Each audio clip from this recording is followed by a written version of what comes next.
If you want your kicks to finally cut through the mix, sound fuller, punchier, and instantly more professional, well, in the next 8 minutes, I'm going to show you the exact layering tricks top tech house music producers use but never talk about. By the end of the video, that you'll be able to make your kick punch through any club sound system. Add subconscious and familiar elements listeners naturally lock in, and make your drop feel instantly more expensive and memorable. And you'll be able to do all of this if you're a complete beginner by literally copying me step by step on the screen. Alright, let's get straight into Ableton then and get started. So the first thing I'm going to do is just drop in a random kick from Splice.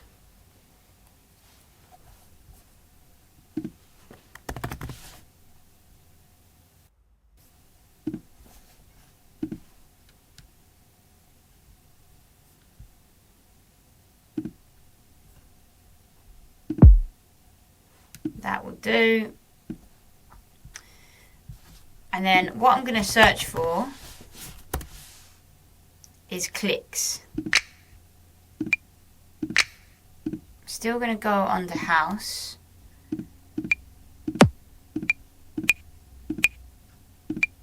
This should do it. And then I'm going to drag and drop the click in as well. Now what we're going to do is, I'm just going to work in arrangement view for this one. So I'm going to just drag it into arrangement.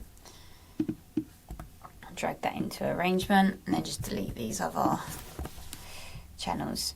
Now I'm going to have the kick pulsing on every beat.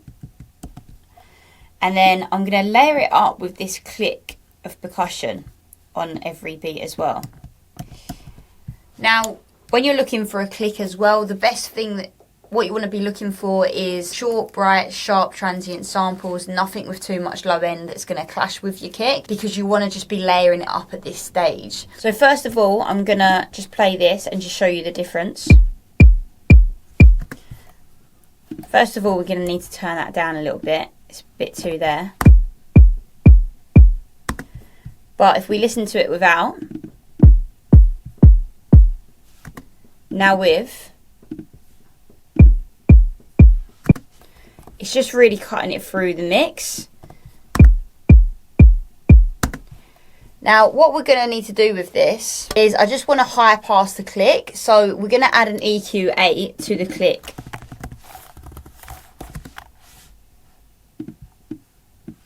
And then what we're going to do is just roll everything off below the 1.5 area. So I'm just going to loop this actually. Highlight that, Command L to loop. And then I'm just going to solo this so we can just see what's going on.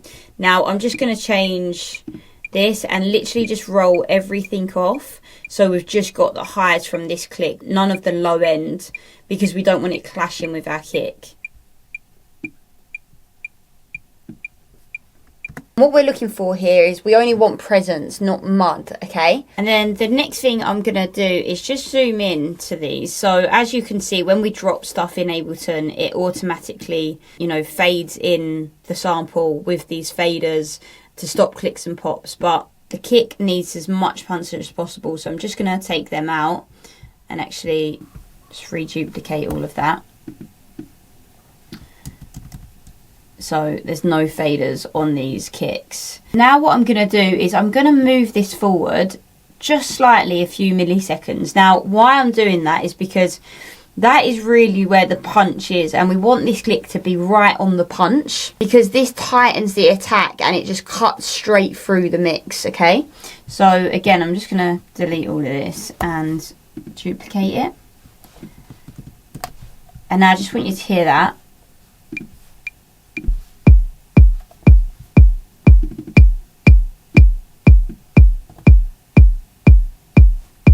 This one click layer is already making your kick 10 times cleaner, but now we're about to go deeper, okay? What I'm about to show you here is a secret sauce that almost no one teaches. Layering a single syllable from a well-known vocal onto your kick as well. You're probably thinking why this works. Well, humans are pattern recognition machines. So when your drop hits and there's a tiny vocal syllable, not even recognizable, the brain goes, wait, do I know that? And then boom, you're instantly hooked. And it feels familiar, it feels catchy, without it being too familiar and too pop, but it's giving that familiarity there, it's giving that catchiness. Okay, so what I'm going to do is just drop a well-known vocal into here.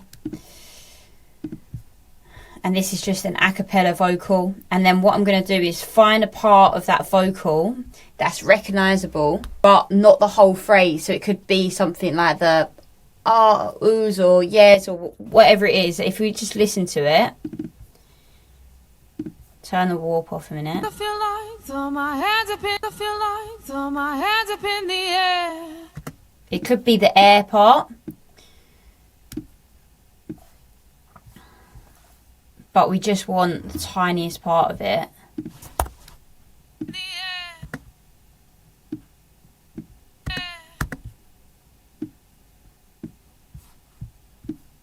And then put that, layer it with the kick, turn it right down.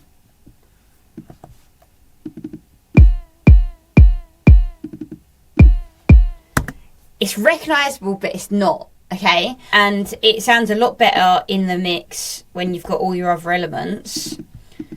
But you can really sort of like disguise it with the kick and have it pulsing on every beat with the kick. But what I would say when you're doing that is make sure that you're side chaining it to the kick so we're still allowing it to punch through. Or you could have actually the full one at the front. This is just getting creative now. And then just have like this part here.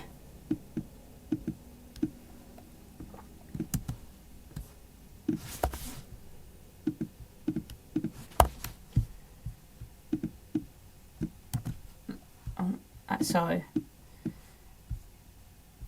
and then you could leave those the square brackets, the faders on with this, so it isn't like clashing with the punch of the kick.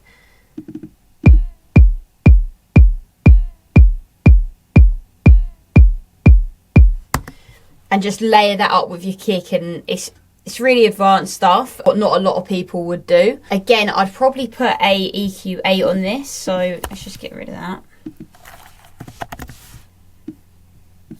And then just high pass it to remove everything below 1K.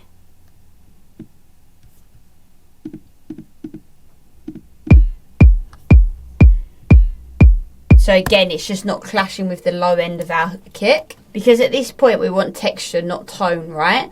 Let's just listen to this.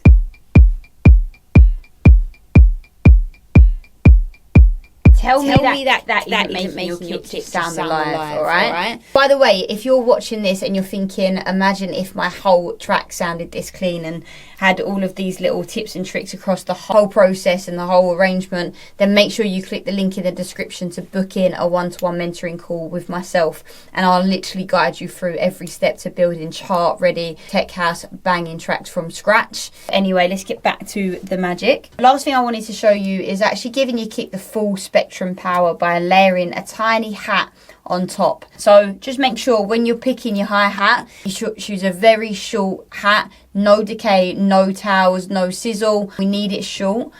And then what I'm going to do is just search for a closed hi-hat here and pick one that I like, which is short and snappy. I'm going to drag that. I'm going to actually drag that onto a drum rack, so I can control the sound of it a little bit. I'm just going to drag in this hi-hat here.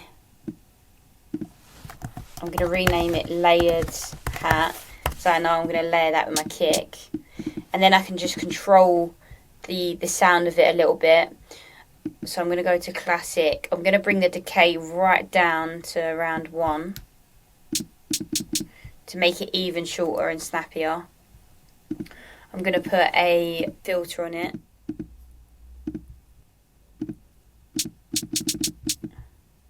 I'm going to put a filter on it. Because basically we just don't want this interfering with the click or the vocal. We want it to complement each other and layer it up. So what we're going to do is also just make sure the volume of it is around minus 15. Well, it could be minus 20 really, because we want to keep it subtle, right? And now if we just insert our MIDI clip,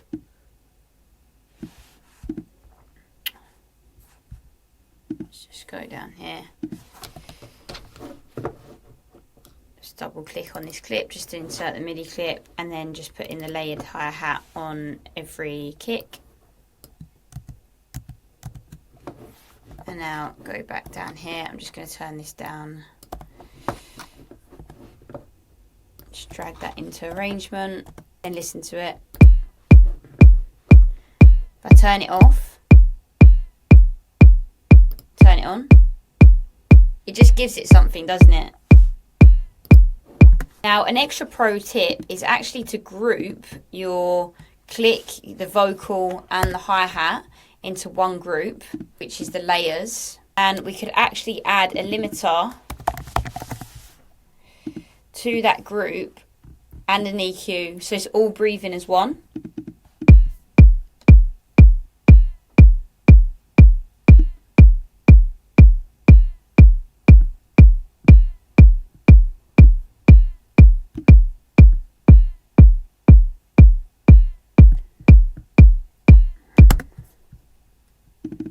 And then what we can do is just bring this down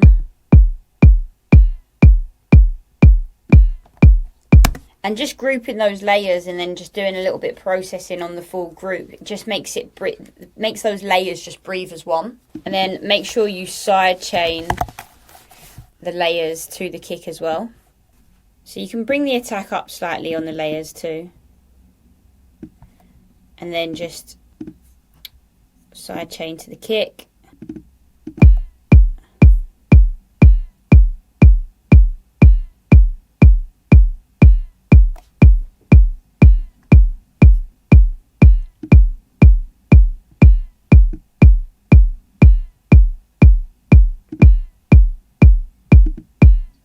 And then lastly, what you'd want to do with that kick is just make sure that you're tuning it to the right key as well. You either want to tune it to the root or the fifth for maximum weight, and then just check on all three systems: your laptop speakers, your phone, your headphones, your actual monitor speakers. If you did find this lesson helpful, please do like and subscribe so I can keep giving you more of these free lessons. And remember to hit the link in the description if you want one-on-one training with myself.